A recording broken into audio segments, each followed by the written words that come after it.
So Kirk believed in the First Amendment, but also thought, like, this goes back to what you said about Elon Musk and all the rest, all the people that are like really hurt that the jokes are against them, even though they want to live in that world full of jokes. So like his hypocrisy was very transparent in that they want to create a world of freedoms for them, but they're like really obvious about incarcerating the people whose opinions they disagree with. They want to liquefy their enemy and then call that unity.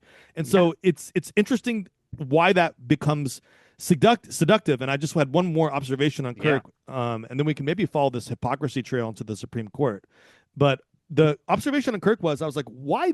Because I had not encountered him at all until this week. So I was kept asking myself, well, why him, and what is it about him? And again, similar to social media, where everyone's a capitalist and everyone's a clout seeker.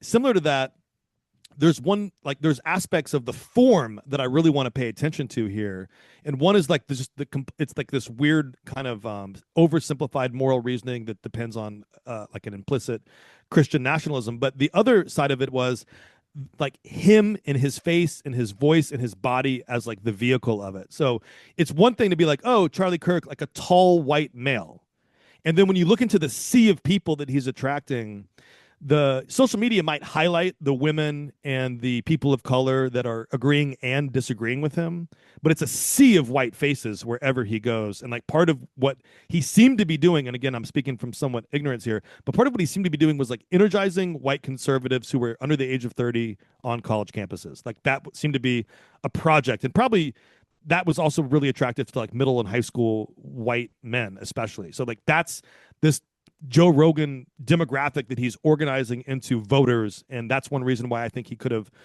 definitely run for Senate in Arizona, wherever his home was based, and I think he would have mobilized the Trump MAGA coalition in ways that J.D. Vance, Marco Rubio, all those other guys cannot do. Yeah.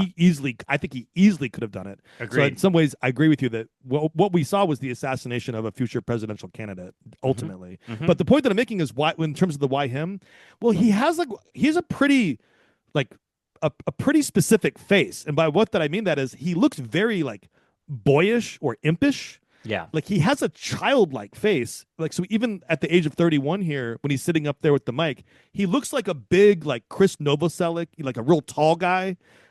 He's kind of tall, kind of gangly. Yes. But thin. And so we all know that that's a certain kind of like embodied charisma for certain men. And then plastered into that was like a face, and like he's more cute than handsome, and he had like a kind of a cute facial expression that like made him look really, really innocent, even when the things that he was saying were kind of heinous. Yeah. So his part of the success of his whole project wasn't like how he argued or what the content of his arguments were. It was that he kind of looks like he appeared out of like a Charlie Brown cartoon, and then he was made real through like an AI software engine, and they fleshed him out, and then he kind of looks like a cozy little cartoon boy, totally, who they plastered into a giant man's body, and his project was one of innocence. And so when you take that face and you map it down through literary history, like into Dickens or into Horatio Alger or into like innocent white male characters, he gave the veneer of like the good boy, like the good son, like the innocent one, to a set of ideas that when they come from people like, I'm sorry to say it, Bill O'Reilly, Donald Trump, Rush Limbaugh, like these kind of like bloated Rupert Murdoch, angry and kind of blubby and kind of like kind of jowly, kind of old, Jabba the Hutt, unattractive, and none of those men radiate innocence.